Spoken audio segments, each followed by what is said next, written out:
The gunshot was so loud that the little girl dropped her cookie. For one frozen second, nobody in the crowded downtown coffee shop moved. Then people screamed. Chairs scraped against the floor. Someone knocked over a table. A woman grabbed her purse and ran toward the back door. The cashier ducked beneath the counter as a masked man stormed through the entrance, waving a handgun and shouting for everyone to get on the ground. Everyone panicked. Everyone except the man sitting beside the window with an 8-year-old girl. Daniel Carter didn't scream. He didn't run. He simply pulled his daughter Lily closer, lowered his voice, and whispered, "Look at me, sweetheart." Not him. "Look at me." Across the room, Victoria Bennett watched him. She was the CEO of Bennett Global. A woman accustomed to billion-dollar negotiations, hostile takeovers, angry investors, and rooms full of people waiting for her to make impossible decisions.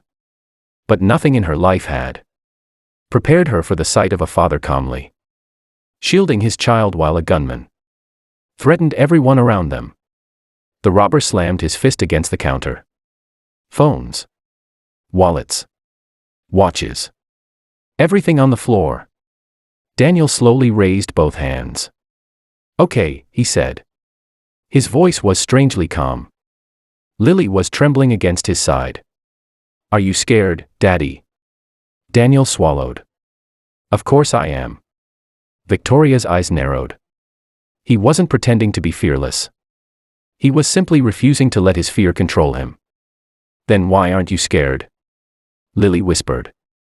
Daniel leaned closer. "Because you're watching me." Those 6 words stayed with Victoria. The robber moved from table to table, collecting wallets and jewelry. When he reached Victoria, he yanked the expensive watch from her wrist. She recognized the desperation in his movements. This wasn't a professional criminal. His hands were shaking. His breathing was uneven. He looked terrified himself. Victoria had spent years studying people across conference tables. She knew the difference between calculated aggression and desperation. This man was desperate. Then something unexpected happened. The robber pointed his gun toward an elderly man who was struggling to remove his wedding ring. Faster. The elderly man couldn't get it off. His fingers were swollen. I can't." The robber raised the gun. Daniel moved. Not toward the robber. Toward the elderly man. "Hey," Daniel said quietly. The gun swung toward him. Victoria's heart stopped. Daniel kept his hands visible. "Don't scare him. He's trying." The robber stared at him. "Shut up." Daniel nodded. "Okay." Then he glanced at the elderly man's hands. "Sir, twist the ring toward your palm. Don't pull straight." The old man followed his instructions. The ring slipped free. The robber snatched it. Daniel looked back at the gunman. "There. Nobody needs to get hurt." Victoria couldn't believe what she was seeing. Daniel wasn't trying to be a hero. He was trying to keep everyone alive. The robber moved toward the exit. Then Lily suddenly whispered, "Daddy." Daniel looked down. She was crying. "My dinosaur." Her little stuffed dinosaur had fallen beneath a nearby chair. Daniel's eyes moved toward it. "Leave it," he whispered. "But Mom gave me." "I know." Lily's lower lip trembled. The robber reached the door. Then the sirens began outside. The men froze. His eyes darted toward the windows. Police were coming. Panic exploded across his face. He turned around. Victoria saw his finger tighten around the trigger. Daniel saw it too. He immediately stood. "Hey." The robber pointed the gun at him. Victoria whispered, "Don't." Daniel didn't look at her. He looked directly at the gunman. "What's your name?" The robber stared at him. "What? Your name?" "Why?" "Because if the police are coming, you're going to have to make a choice." The robber's breathing became heavier. Daniel continued. "You can make this worse, or you can walk out of here alive." "Shut up." I'm not here to fight you. Daniel slowly reached into his jacket. Several people gasped. Victoria's stomach dropped. But Daniel pulled out his wallet. He opened it. There was barely any cash inside. He removed it and placed it on the floor. Then he did something that shocked everyone. He took out his phone. He unlocked it. And he placed it beside the money. The robber stared. What are you doing? Daniel's voice remained steady. Giving you everything I have. The robber laughed bitterly. You think that's enough? No. Daniel glanced at Lily. Then back at the men. But maybe it's enough to remind you that you still have a choice. Silence filled the coffee shop. Victoria watched the robber's face change. For the first time, he looked less like a criminal and more like a frightened young man who had reached the end of his rope. I'm not a bad person, he whispered. Daniel nodded. I believe you. The robber's eyes filled with tears. You don't know me. No, Daniel said. I don't. He took one careful step forward. But I know what desperation looks like. The men lowered the gun slightly. Daniel continued. Whatever happened to you, don't make everyone in this room pay for it. The police sirens were getting closer. The robber looked toward the door. Then at the gun. Then at the frightened faces around him. Finally, he dropped the weapon. It hit the floor with a metallic crack. Officers rushed through the door seconds later. The robber dropped to his knees. Daniel immediately turned toward Lily. She ran into his arms. He held her tightly. It's okay, he whispered. She buried her face against his chest. You saved everyone. Daniel kissed the top of her head. No, sweetheart. He looked across the room. Everyone helped. Victoria heard him.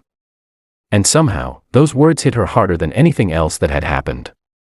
The story should have ended there. But it didn't. The next morning, a security video from the coffee shop went viral. Someone had captured the entire incident. News networks replayed Daniel's calm behavior. People praised him as a hero. But Daniel refused interviews. He went to work as usual.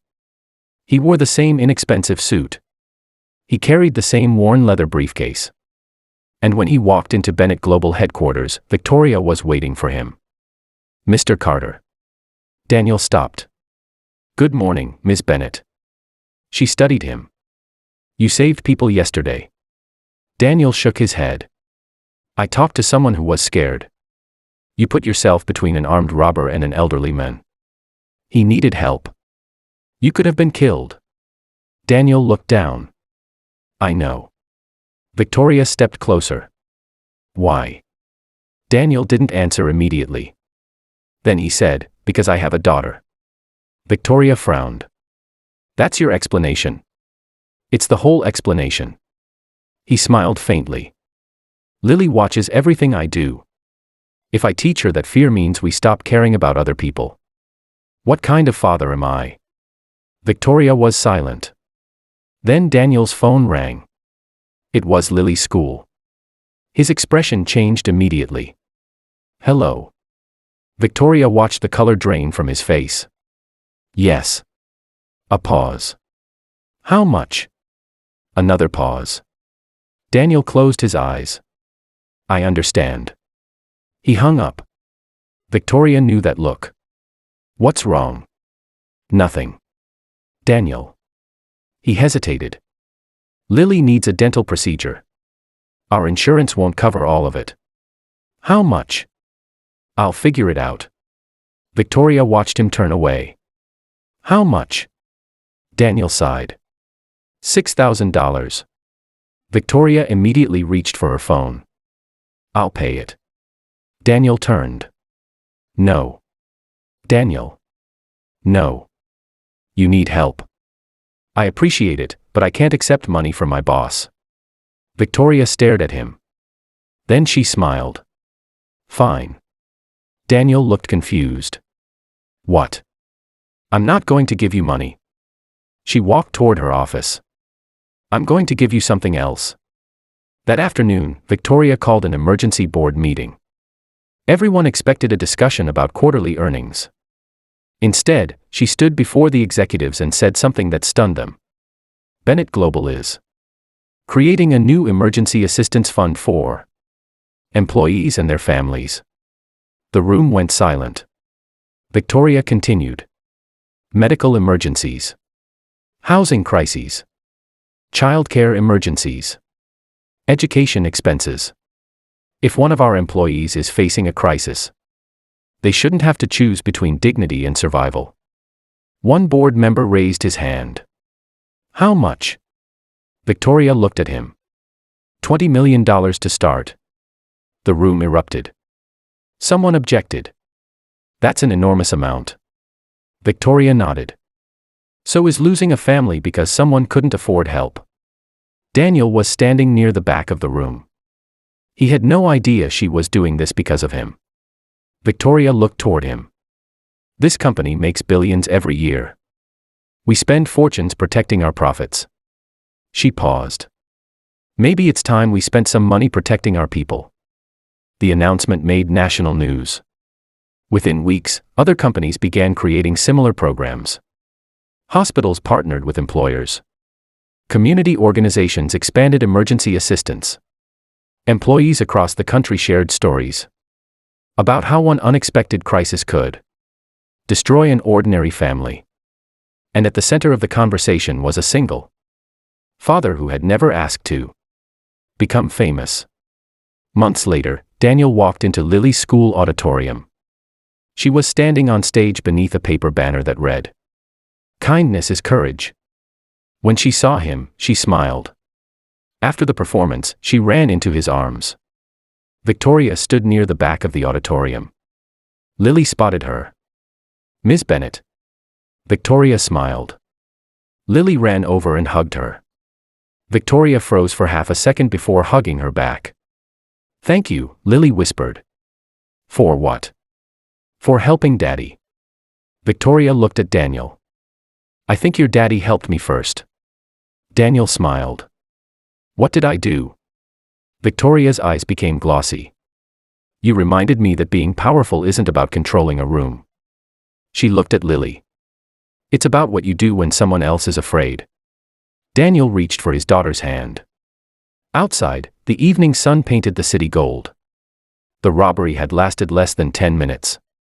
But one man's decision to remain calm, protect a stranger, and treat a desperate criminal like a human being had changed far more than the outcome of one terrifying morning. It had changed a company, then an industry, then thousands of lives. And years later, when people asked Daniel why he had risked everything that day, he always gave the same answer. "I wasn't thinking about being brave." He would smile. "I was thinking about my daughter." Then he'd squeeze Lily's hand. Because children don't learn humanity from what we tell them. They learn it from what we do when the world is watching.